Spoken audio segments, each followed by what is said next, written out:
ಎರಡನೇ ಸಲ ತೊಳೆಯೋದು. ತುಂಬ ಸಲ ತೊಳೆದು ಒಣಗಿಸ್ಲಿಕ್ಕುಂಟು. ಇದು ಎರಡನೇ ಸಲ ಆಯ್ತು. ಇನ್ನೊಂದ್ಸಲ ನೀರು ಹಾಕಿ ತೊಳೆಯಲಿಕ್ಕುಂಟು. 2-3 ಸಲ ಸಾಗುತ್ತೆ ತೊಳೆದ್ರೆ, ಮತ್ತೆಲ್ಲ ಹೋಗ್ತಾ ಇದೆ ಅದು. ಇದು ಎಂಥದ್ದು ಅಂತ ಹುಳ್ಳೆಲ್ಲ ಇದ್ರೆ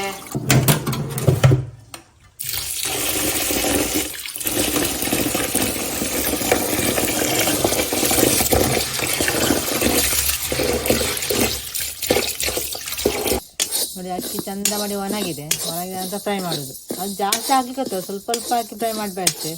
ಜಾಸ್ತಿ ಆಗಿದ್ರೆ ಅದು ಇದು ಆಗ್ತದೆ, ಕಪ್ಪು ಆಗ್ತದೆ. ಕಡಿಮೆ ಬೆಂಕಿ ಇಟ್ಟು ಫ್ರೈ ಮಾಡೋದು. ಇದು ಒಣಗಿದ್ದು ಅಂದ್ರೆ ಅಕ್ಕಿಯನ್ನು ತೊಳೆದು ಒಣಗಿಸಿದ್ದು ನೋಡಿ. ಇಲ್ಲಿ ಇದು ತೊಳೆದು ಒಣಗಿದ್ದು, ಇದು ಫ್ರೈ ಮಾಡಿ ಇಲ್ಲಿಗೆ ಹಾಕುದು. ಅದು ಸ್ವಲ್ಪ ಸ್ವಲ್ಪ ಫ್ರೈ ಮಾಡೋದು, ಸ್ವಲ್ಪ ಸ್ವಲ್ಪ ಫ್ರೈ ಮಾಡುದು. ಅದಕ್ಕೆ ನೋಡಿ, ಚಿಪ್ಸ್ ಮಾಡಲಿಕ್ಕೆ ತೆಂಗಿನ ಎಣ್ಣೆ ಪ್ಯೂರ್ ಆದದ್ದು ಮಿಲ್ಲಿಂದಲೇ ತಂದಿದ್ದೇವೆ. ಹಾಗೆ ಈಗ ಇದು ನೇಂದ್ರ ಬಾಳೆಕಾಯಿ ಚಿಪ್ಸ್ ಮಾಡುವ ಅಂತೇಳಿ ದೊಡ್ಡ ಬಾಣಲೆ ಇಟ್ಟಿದ್ದೇವೆ. ತೆಂಗಿನ ಎಣ್ಣೆ ಹಾಕೋದು. ಇನ್ನು ಇದು ಸ್ವಲ್ಪ ಬಿಸಿ ಆಗಬೇಕು. ಹಾಗೆ ಇದು ಪ್ಯೂರ್ ತೆಂಗಿನ ಎಣ್ಣೆ ನಾವು ತಂದದ್ದು, ಗಾಣದ ಎಣ್ಣೆ ತಂದದ್ದು. ಹಾಗೆ ಸ್ವಲ್ಪ ಹೊತ್ತಲ್ಲಿ ಫ್ರೈ ಮಾಡ್ಲಿಕ್ಕೆ ಉಂಟು. ಚಂದ ಮಾಡಿ ಫ್ರೈ ಆಗ್ತಾ ಉಂಟು ನೋಡಿ. ಈ ರೀತಿ ಇದು ಸ್ವಲ್ಪ ಟೈಮ್ ತಗೊಳ್ತದೆ ಒಮ್ಮೊಮ್ಮೆ ಫ್ರೈ ಆಗ್ತಾ ಇರುವಾಗ. ಹಾಗೆ ಮತ್ತೆ ಫ್ರೈ ಎಲ್ಲ ಆಗಿ ಇನ್ನು ಮತ್ತೆ ಸಿಗುವ. ಚಂದ ಫ್ರೈ ಮಾಡಿ ಮತ್ತೆ ಸಿಗ್ತೇವೆ. ಚಿಪ್ಸ್ ಸ್ವಲ್ಪ ರೆಡಿ ಆಯ್ತು. ಈ ರೀತಿ ಉಂಟು. ಈಗ ನೋಡಿದ್ರಲ್ಲ, ಅಂದ್ರೆ ಅಮ್ಮ ಉಂಟಲ್ಲ ಚಂದ ಕುಚಲಕ್ಕೆ ನನ್ನ ತೊಳೆದು ಒಣಗಿಸಿ ಮತ್ತೆ ಹುರಿದು ಅಕ್ಕಿ ಉಂಡೆ ಮಾಡಿದ್ದಾರೆ. ಈಗ ಕೆಲವರಿಗೆಲ್ಲ ಜಾಸ್ತಿ ಈಗ ಬೇಕು. ಹಾಗೆ ಕೆಲವರು ಕೇಳಿದ್ರು, ಅವರಿಗೆಲ್ಲ ಕೊಟ್ಟಾಯ್ತು. ಈಗ ವಾಪಸ್ ರೆಡಿ ಆಗಿದೆ.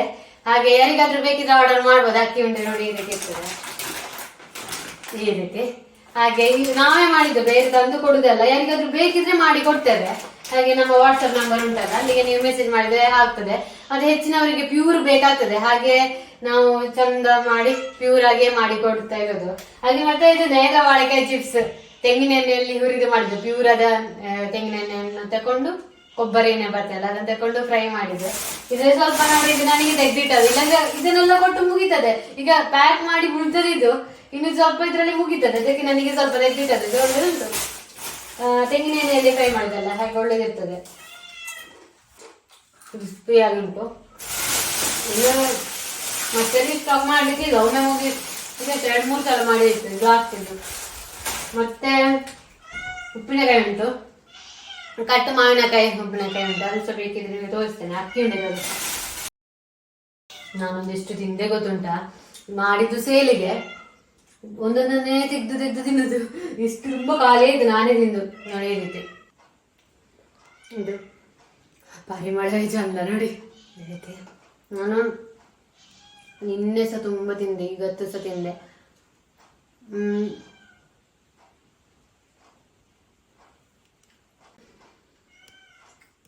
ಅದಕ್ಕೆ ಎಣ್ಣೆ ಎಂತ ಆಗ್ಲಿಲ್ಲ, ಎಣ್ಣೆ ತುಪ್ಪ ಅದನ್ನೆಲ್ಲ ಹಾಕ್ಲೇ ಇಲ್ಲ.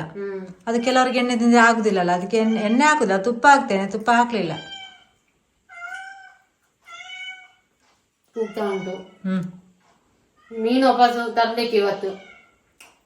ಮತ್ತೆ ಅಪ್ಪ ತರುವರು. ಅಪ್ಪ ತರದಿದ್ದ ನಾಳೆ ನಮ್ಗೆ ಪೇಟೆಗೆ ಹೋಗ್ಬಿಟ್ಟು ನಾಳೆ ತರಬೇಕು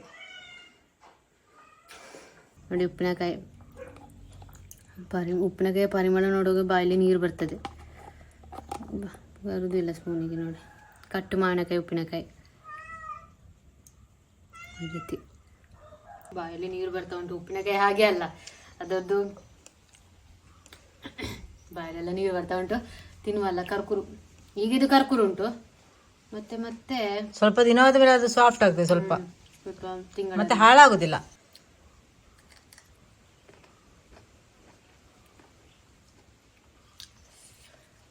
ಮಾವಿನಕಾಯಿ ಅಂತ ಹೇಳುವಾಗ ಬಾಯಲ್ಲಿ ನೀರು ಬರ್ತದೆ.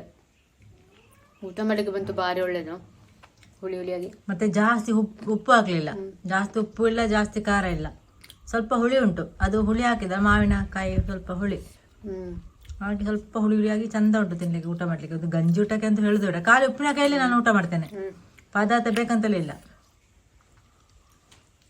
ಇನ್ನೊಂದು ಪೀಸ್ ತಿಂತೇನೆ, ಬೇಡ ಸಾಕು. ಅಲ್ಲಿ ಎಷ್ಟು ತಿನ್ನೋದು ಖುಷಿ ಆಗ್ತದೆ ತಿನ್ನೋದು. ಒಂದು ತಿಂದ್ರೆ ವಾಪಸ್ ತಿನ್ನುವ ಅಂತ ಬೇಡ ಬೇಡ. ಹಾಗೆ ಯಾರಿಗಾದ್ರೂ ಬೇಕಿದ್ರೆ ಆರ್ಡರ್ ಮಾಡ್ಬೋದು. ಮತ್ತೆ ಇದರಲ್ಲಿ ಉಂಟಲ್ಲ ಅಮ್ಮ ಮಾಡಿದ್ದು ಪ್ರಾಡಕ್ಟ್ ಯಾವುದೇ ಆಗಿರಲಿ, ಅದರಲ್ಲಿ ಇದು ಪ್ರಿಸರ್ವೇಟಿವ್ ಹಾಳಾಗದಾಗಿ ಇಡ್ತಾರೆ, ಕೆಲವೊಂದೆಲ್ಲ ಹಾಕ್ತಾರೆ, ಅದೆಂತ ಇಲ್ಲ, ಪ್ರಿಸರ್ವೇಟಿವ್ ಇಲ್ಲ, ಕೆಮಿಕಲ್ ಇಲ್ಲ, ಮತ್ತೆ ಇದು ಕಲರ್ ಟೆಸ್ಟಿಂಗ್ ಪೌಡರ್ ಯಾವುದು ಕೂಡ ಇಲ್ಲ. ಯಾರಿಗಾದ್ರೂ ಬೇಕಿದ್ರೆ ಪ್ಯೂರ್ ಬೇಕು ಅಂತ ಇದ್ದವರೆ ಆರ್ಡರ್ ಮಾಡ್ಬೋದು. ಹಾಗೆ ನಾವು ವಾಟ್ಸಪ್ ನಂಬರ್ ಕೊಟ್ಟಿರ್ತೇವೆ, ಹಾಗೆ ಅದಕ್ಕೆ ಮೆಸೇಜ್ ಮಾಡಿದರೆ ನೀವು ಕೊಡುವ ಅಡ್ರೆಸ್ಸಿಗೆ ನಾವು ಡೆಲಿವರಿ ಕೊಡ್ತೇವೆ. ಹಾಗೆ ಎಲ್ಲ ಪ್ಲೇಸಿಗೆ ಡೆಲಿವರಿ ಇರ್ತದೆ. ಹಾಗೆ ಯಾರಿಗಾದ್ರೂ ಬೇಕಿದ್ರೆ ಆರ್ಡರ್ ಮಾಡ್ಬೋದು. ಹಾಗೆ ನಾಳೆ ಇದಕ್ಕೆ ಹೋಗ್ಲಿಕ್ಕುಂಟು, ಪೇಟೆಗೆ ಹೋಗ್ಲಿಕ್ಕುಂಟು. ಅಮ್ಮನ ಚಪ್ಪಲೆಲ್ಲ ಕಟ್ಟಾಗಿದೆ, ಹಾಗೆ ಸ್ವಲ್ಪ ಚಪ್ಪಲೆಲ್ಲ ತೆಗಿಲಿಕ್ಕೆಲ್ಲ ಹೋಗಬೇಕು ನಾಳೆ. ಹಾಗೆ ಇನ್ನು ನಾಳೆ ಮಾತಾಡಲಿಕ್ಕೆ ಸಿಗುವ.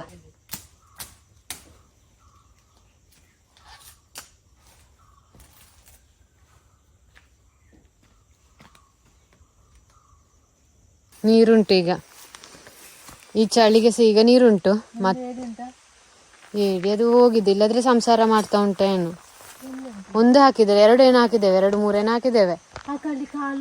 ಉಂಟಾ ಅದೇ ಅಂತ. ಈಗ ಫ್ಯಾಮಿಲಿ ದೊಡ್ಡದಾಗಿರ್ಬೋದು. ಅವತ್ತು ಹಾಕಿದ್ದು ನಾವು.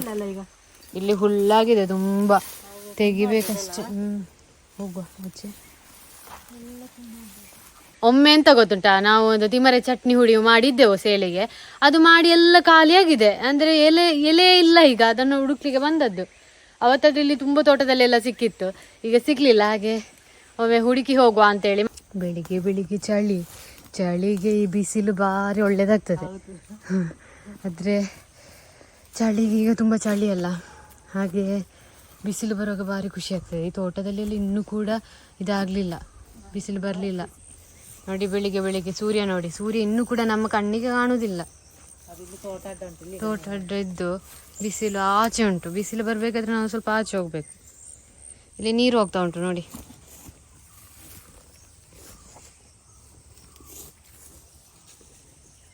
ಗಿಳಿ ಕೂಗ್ತಾ ಉಂಟು, ಕೊಯ್ಕ್ ಅಂತ ಹೇಳಿ. ಗೂಡು ಉಂಟಾ ಅಂತಲ್ಲ, ಕುಯ್ಕ್ ಅಂತೇಳಿ ಕೂಗ್ತಾ. ಅದದು ಗೂಡು ಇರಬೇಕು ಗಿಳಿದ್ದು.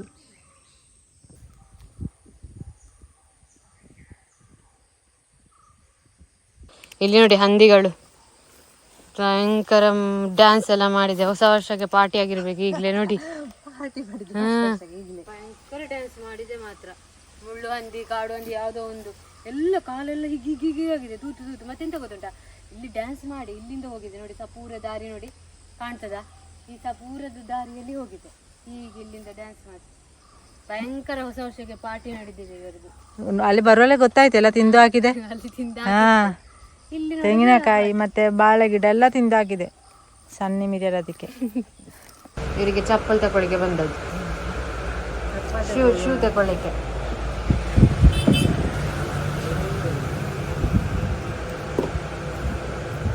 ಬ್ಲ್ಯಾಕ್ ಇಂಥ ಟೈಪ್ ಮಳೆಗೆ ಆಗ್ತದೆ ಅಲ್ಲ. ಅದು ಅರ್ಧದಲ್ಲಿ ಕಲರ್ ಬೇರೆ, ಸ್ವಲ್ಪ ಡಿಸೈನ್ ಆಗಿದೆ.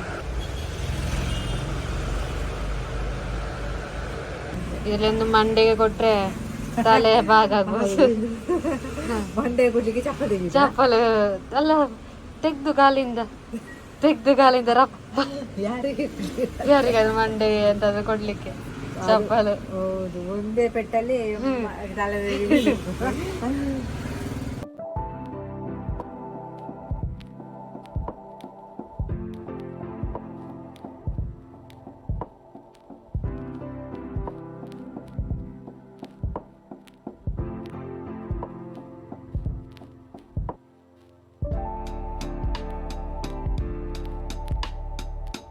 ಇದೆಂತ ಮೀನಿನ ಹೆಸರು? ಪಪ್ಪಲ್ಸ್. ಬಿರಿಯಾನಿಗೆ ಹಾಕುದಾ? ಬಿರಿಯಾನಿಗೆ ಹಾಕುವ ಮೀನು ನೋಡಿದ್ದು. ಇದ್ರಲ್ಲಿಯಾ? ಇದು ಕೇದೆಲ್ಲ? ಇದು ಕೇದೆಲ್ಲ ಎಂತ? ಕೊಂತಿಯಾ? ಕೊಂತಿಗೆಲ್ಲ ಎಷ್ಟು ಕೆಜಿಗೆ? ಕೊಂತಿ 280. ಸೀಡಿ ಬ್ಯಾಟ್ ಮೀನಾ ಅಂತ ತಂದೆ ನಾವು. ಸಿಪ್ಪೆ ತೆಗೆದಲ್ಲ, ರಪ್ಪ ಬರ್ತದೆ.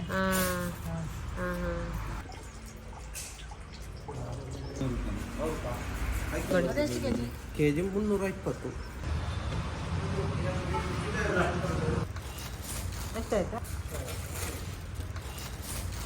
ಇದು ನೋಡಿ ಮೀನು ತಂದದಷ್ಟೇ, ಮನೆಗೆ ತಲುಪಿದೆವು. ಎಂತ ಇಬ್ಬ ಹಾಕು ಹಾಕು, ಯಾರೋ ಬಂದ ಅಂತ. ಮೀನಿಲ್ಲಿ ಅದಕ್ಕೆ ಅಂತಲೇ ಹಾಗೆ ತಂದಿದ್ದೇವೆ ನೋಡಿ. ಇದು ಬೂತೆ ಒಂದು 4 ಹಾಕ್ಲಿಕ್ಕೆ ಹೇಳುದು, ಜಾಸ್ತಿ ಹಾಕುದಿಲ್ಲ. ಇಲ್ಲಿ ನೋಡು ಬೂತೆ ಬರ್ತದೆ ಹಾಕ್ಲಿಕ್ಕೆ ಉಂಟು ಈಗ. ನಾವು ಬ್ಯಾಟ್ ಫಿಶ್ ಅವತ್ತೊಂದ್ಸಲ ತಂದಿದ್ದೇವೆ ಅದು, ಹಾಗೆ ಇನ್ನು ಇವತ್ತು ವಾಪಸ್ ತಂದದ್ದು. ಅದನ್ನು ತುಂಡು ಮಾಡಿ ಕೊಟ್ಟಿದ್ದಾರೆ ನೋಡಿ, ಹೇಗೆ ಈ ರೀತಿ ಉಂಟು. ಮುಳ್ಳಿಲ್ಲ ಅಂತಲ್ಲ, ಜಾಸ್ತಿ ಇಲ್ಲ ಸಿಗಿಲ್ಲ ಕೈಗೆ. ಈ ರೀತಿ ಫ್ರೈಗೆ ಕೂಡ ಆಗ್ತದೆ, ಸಾರಿ ಕೂಡ ಆಗ್ತದೆ ಅಂತ ಹೇಳಿದ್ರು. ಅವತ್ತು ತಂದೇವೆ, ಈಗ ನೆನಪೇ ಇಲ್ಲ. 3 ವರ್ಷದ ಮೊದಲು. ಈಗ ತಂದ ಗೊತ್ತಿಲ್ಲ, ಅವತ್ತು ತಂದಿದ್ದೇವೆ. ಚಿಕ್ಕದೆಷ್ಟು ಉಂಟು ಈಗ? 4 ಹಾಕ್ಲಿಕ್ಕೆ ಹೇಳಿದ್ದು, 3 ಹಾಕ್ಲಿಕ್ಕೆ ಹೇಳಿದ್ದು, 4 ಹಾಕಿದ್ದಾರೆ. ಅಲ್ಲ, ಒಂದು ಮುಷ್ಟಿ ಹಾಕಿದ್ದಾರೆ ಇಲ್ಲಿ. ಅಷ್ಟು ಬೇಡ, ಅಷ್ಟು ಹಾಕುದು ಬೇಡ, ಅದಕ್ಕೆ ಸ್ವಲ್ಪ ಹಾಕುದು. ಗಾಡಿ ತೆಗಿತಾ ಉಂಟು ಈಗ. ಏನು ಹಾಕ್ಲಿಕ್ಕೆ ಕೊಳೆ ಹಾಕುದು. ಐಸ್ ಇರ್ತದೆ. ನಾವೊಂದು ಚಪ್ಪಲ್ ತಗೊಳ್ಳಿಕ್ಕೆ ಹೋದದ್ದು, ಫಸ್ಟ್ ಟೈಮ್ ಹೋದದ್ದು ಅಂಗಡಿಗೆ. ಅವರೊಂದು ಎಂತ ಮಾತಾಡುದು ಸಹ ಇಲ್ಲ, ಮಾತಾಡುದಿಲ್ಲ. ಕೆಲವೊಂದು ಚಪ್ಪಲಿ ಅಂಗಡಿಯಲ್ಲಿ ಹೋಗ್ತೇವೆ, ಚಂದ ಹೇಳ್ತಾರೆ ಹಾಗೆ ಹೀಗೆ ಮಾಡಿ, ಅದು ಇದು ಇದಾಗ್ತದೆ, ಹಾಗೆ ಆಗ್ತದೆ, ಹೀಗೆ ಆಗ್ತದೆ ಅಂತ ಹೇಳಿ. ಇವರೆಂತ ಹೇಳಿಲ್ಲ. ಹೌದದ್ದು ಮಳೆಗೆ ಹಾಕ್ಲಿಕ್ಕೆ ಆಗ್ತದಾ, ಇವೆಲ್ಲ ಮಾತಾಡ್ತಿದ್ರು. ಇದು ನೋಡಿ ಅಂತ ಎಲ್ಲ ಹೆಲ್ಪ್ ಮಾಡ್ತಾ ಉಂಟು ತೆಗಿಲಿಕ್ಕೆಲ್ಲ. ಇದು ನೋಡಿ, ಅದೇ ಓಪನ್ ಮಾಡುದು, ಇದು ಓಪನ್ ಮಾಡುದು. ಎಷ್ಟು ಆಗ್ತದೆ? 5 ಉಂಟು ಮತ್ತೆ ತೆಗ್ದು ಯಾಕೆ ಮತ್ತೆ ಸೀದಾ ರೂಮಿಗೆ ಹೋಗ್ತದೆ. ತೆಗಿಲಿಕ್ಕೆ ಹೆಲ್ಪ್ ಮಾಡುದು. ಅದಕ್ಕೆ ಇಲ್ಲಿಗೆ ಹಾಕಿ ಬಿಡುದು, ಬೇರೆ ಬೇಕುಗಳು ಬರ್ತದೆ ಅಂತ ಹೇಳಿ. ಯಾವ್ದೊಂದು ಕನ್ಫ್ಯೂಷನ್ ಫಸ್ಟ್ ತಿನ್ಲಿಕ್ಕೆ. ಬಂದು ಮೀನು ಸಹ ಅದಕ್ಕೆ ಹಾಕಿ ಆಯ್ತು. ನಿಮ್ಮಲ್ಲಿ ಒಂದು ವಿಷಯ ಹೇಳಿಕ್ಕಿತ್ತು, ಎಂತಂತ ಹೇಳಿದ್ರೆ, ಈಗ ನೋಡಿ ಅಂಗಡಿಯಲ್ಲಿ ಇರ್ತಾರಲ್ಲ, ಅಂಗಡಿಯಲ್ಲಿ ಇರುವಾಗ ನಾವು ಚಂದ ಮಾತಾಡ್ಬೇಕು. ಅಂದ್ರೆ ಸೇಲ್ಸ್ ಮಾಡ್ತಾರೆ ಈಗ ಬಟ್ಟೆ, ಚಪ್ಪಲು, ಹಾಗೆ ರೀತಿ ತೋರಿಸುವ ವಸ್ತುಗಳೆಲ್ಲ ಇರ್ತಾರಲ್ಲ, ಕಸ್ಟಮರ್ಗೆ ಚಂದ ತೋರಿಸ್ಬೇಕು. ಹಾಗೆ ಈಗ ಒಂದು ನನ್ನ ಒಪಿನಿಯನ್ ಹೇಳುದಷ್ಟೇ. ಈಗ ನಾನೀಗ ಒಂದು ಕಸ್ಟಮರಿಗಾಗಿ ಹೋಗ್ತೇನೆ, ಒಂದು ಅಂಗಡಿಗೆ ಹೋಗುವಾಗ ನಮ್ಗೆ ಅದು ಹೋಗುವಾಗ ನಮ್ಗೆ ಎಂತ ಅನಿಸ್ಬೇಕಂತ ಹೇಳಿದ್ರೆ, ಇವರು ಚಂದ ತೋರಿಸ್ತಾರ, ಈ ರೀತಿ ಡಿಸೈನ್ಸ್ ಎಲ್ಲ ಹೇಳ್ತಿದ್ದಾರೆ, ಆ ರೀತಿ ಒಂದು ಫೀಲ್ ಆಗ್ಬೇಕು ಕಸ್ಟಮರಿಗೆ. ಅದು ನನ್ನ ಒಪಿನಿಯನ್. ಹಾಗೆ ಇವತ್ತು ನಾವು ಹೋಗಿದ್ದೇವಲ್ಲ ಆ ಅಂಗಡಿಯಲ್ಲಿ ಚಂದದ್ದು ಚಪ್ಪಲೆಲ್ಲ ಚಂದದ್ದು ಉಂಟು, ಕಲೆಕ್ಷನ್ಸ್ ಎಲ್ಲ ಚಂದ ಉಂಟು. ಆದ್ರೆ ಅವ್ರು ಮಾತಾಡೋದು ಭಾರಿ ಕಡಿಮೆ. ಅವರು ಓನರ ಎಂತ ಗೊತ್ತಿಲ್ಲ. ಮಾತಾಡೋದು ಅಂತ ಹೇಳಿದ್ರೆ ಒಟ್ರಾಸಿ ಮಾತಾಡ್ಬಾರ್ದು, ಅದ್ರ ಬಗ್ಗೆನೇ ಮಾತಾಡ್ಬೇಕು. ಈಗ ನೋಡಿ, ನಾನು ಕೇಳಿದೆ ಇದು ಮಳೆಗಾಲಕ್ಕೆ ಹಾಕ್ಬೋದಾ ಅಂತೇಳಿ. ಅಷ್ಟೇ. ನಾನು ಬೇರೆ ಅಂಗಡಿಗೆಲ್ಲ ಹೋಗಿದ್ದೆ ಚಪ್ಪಲಿದೆಲ್ಲ, ಅದಕ್ಕೆ ಮಳೆಗಾಲಕ್ಕೆ ಹಾಕ್ಬೋದು ಎಂತಾದ್ರು ಕೇಳಿದ್ರೆ ಹಾಕ್ಬೋದು, ಇದನ್ನ ಹಾಕ್ಬೋದು, ಹಾಕಿದ್ರೆ ಈ ರೀತಿ ಆಗ್ತದೆ ಹಾಗೆ ಹೇಳ್ಬೇಕು. ಇವರು ಜಾಸ್ತಿ ಅವ್ರು ಮಾತಾಡೋದೇ ಹಾಗೆ ಅಂತ ಗೊತ್ತಿಲ್ಲ. ಅಮ್ಮನಿಗೆ ಬೇಡ, ಹೋಗುವ, ಇಲ್ಲಿಂದ ಹೋಗುವ, ಅಲ್ಲಿಂದ ಬಂದು ಬಿಡುವ ಅಂತ ಆಗ್ತಿತ್ತು. ಮತ್ತೆ ನಾವು ಹೋಗಿದ್ದೇವಲ್ಲ, ಅದಕ್ಕೆ ತಕೊಳ್ಳೋದು. ಚಪ್ಪಲ್ ಚಂದ ಉಂಟು, ಆದ್ರೆ ಅವ್ರು ಚಂದ ಮಾತಾಡುದಿಲ್ಲ. ಸೇಲ್ಸ್ ಅಂತ ಹೇಳುವಾಗ ಅಂದ್ರೆ ಚಂದ ಮಾತಾಡುದಿಲ್ಲ ಅಂತ ಹೇಳಿದ್ರೆ ಅದ್ರ ಬಗ್ಗೆ ಅವರು ಜಾಸ್ತಿ ಹೇಳುದಿಲ್ಲ. ಎಷ್ಟು ಜಾಸ್ತಿ ಅಂತ ಹೇಳುದೇ ಇಲ್ಲ, ಸ್ವಲ್ಪ ಹೇಳುದು. ಒಂದು ಹೆಚ್ಚು ಅಂತ ಹೇಳಿದ್ರೆ ಒಂದು 5 ಮಾತಾಡಿದ್ದೀರಾ ಇಲ್ವಾ? ನಾವೊಂದಲ್ಲಿ ಒಂದು 20 ನಿಮಿಷ ಇದ್ದೆವು, ಒಂದು 5-6 ಮಾತಾಡಿರ್ಬೋದು ಅಷ್ಟೇ. ಪುತ್ತೂರಿನ ಒಂದು ಚಪ್ಪಲಿನ ಅಂಗಡಿ. ಹಾಗೆ ಫಸ್ಟ್ ಟೈಮ್ ಹೋದದಲ್ಲಿಗೆ ಹಾಗೆ ಅನಿಸಿದೆ. ಅದಕ್ಕೆ ಅಂಗಡಿಗೆ ಹೋದ್ರೆ ಎಂತ, ಅಂಗಡಿ ಇರುವವರು ಚಂದ ಮಾತಾಡ್ಬೇಕು. ಅಂದ್ರೆ ಒಟ್ರಾಸಿ ಬೇರೆ ವಿಷಯ ಮಾತಾಡೋದಲ್ಲ, ಅದ್ರ ಬಗ್ಗೆನೇ ಮಾತಾಡ್ಬೇಕು. ಹಾಗೆ ಅದ್ರ ಬಗ್ಗೆ ಸ್ವಲ್ಪ ಕಸ್ಟಮರ್ಗೆಲ್ಲ ಎಕ್ಸ್ಪ್ಲೈನ್ ಮಾಡ್ಬೇಕು. ಸುಳ್ಳು ಎಕ್ಸ್ಪ್ಲೈನ್ ಮಾಡೋದಲ್ಲ, ಇದ್ದದನ್ನು ಡೈರೆಕ್ಟ್ ಹೇಳ್ಬೇಕು. ಆ ರೀತಿ ನನಗೆ ಆ ರೀತಿ ಅನಿಸಿತು. ಹಾಗೆಲ್ಲ ಅವರು ಮಾಡಿದ್ರೆ ಹೋಗ್ಲಿಕ್ಕೆ ಕೂಡ ಕಸ್ಟಮರ್ಸಿಗೆಲ್ಲ ಹೋಗ್ಲಿಕ್ಕೆ ಕೂಡ ಇಷ್ಟ ಆಗೋದಿಲ್ಲಲ್ಲ. ಹಾಗೆ ನಾನೀಗೊಂದು ಕಸ್ಟಮರ್ ಆಗಿ ಹೋದ್ರೆ ಆ ಅಂಗಡಿಯಲ್ಲಿ ಅವರು ಅದ್ರ ಬಗ್ಗೆ ಸ್ವಲ್ಪ ಹೇಳಬೇಕು ಅಂತ ನನ್ನ ಒಂದು ಒಪಿನಿಯನ್. ಹಾಗೆ ಹೋಗಿ ಬಂದೆವು. ಪರವಾಗಿಲ್ಲ, ಇಲ್ಲಿ ಚಪ್ಪಲಿ ಒಳ್ಳೇದುಂಟು. ಆದರೆ ಅವರು ಹೇಳಿದ ಇದು ಜಾಸ್ತಿ, ನಮಗೆ ಅದು ಜಾಸ್ತಿ ಅಂತ ಸ್ವಲ್ಪ ಕಡಿಮೆ ಹೇಳಲೇ ಇಲ್ಲ. ಅವರೆಂತ ಅದ್ರ ವಿಷಯನೇ ಜಾಸ್ತಿ ಮಾತಾಡಲೇ ಇಲ್ಲ, ಅಂತಷ್ಟೇ ಹೇಳಿದ್ದು. ಹಾಗೆಲ್ಲ ವಿಷಯ ಅದೊಂದು ನಿಮ್ಗೆ ಹೇಳಿ ಬಿಡುವ ಅಂತ ಹೇಳಿದ್ದು. ಮತ್ತೆಂತ ಉಂಟು, ಮತ್ತೆಂಥದ್ದು ಹೇಳ್ಬೇಕಂತ ಇದ್ದೆ, ಮರ್ತೋಯ್ತು. ಅಂತೆಲ್ಲ ನೆನಪಾಗುದಿಲ್ಲ. ನೆನಪಾದ್ರೆ ಮುಂದಿನ ವಿಡಿಯೋದಲ್ಲಿ ಹೇಳುವ. ಹಾಗೆ ನಿಮ್ಗೆ ಕೂಡ ಇವತ್ತಿನ ಬ್ಲಾಗ್ ಇಷ್ಟ ಆಗಿದೆ ಅಂತ ಅನ್ಕೊಳ್ತೇವೆ, ಖುಷಿಯಾಗಿದೆ ಅಂತ ಹೇಳ್ತಾ ಮುಂದಿನ ವಿಡಿಯೋದಲ್ಲಿ ಸಿಗುವ. ಬಾಯ್.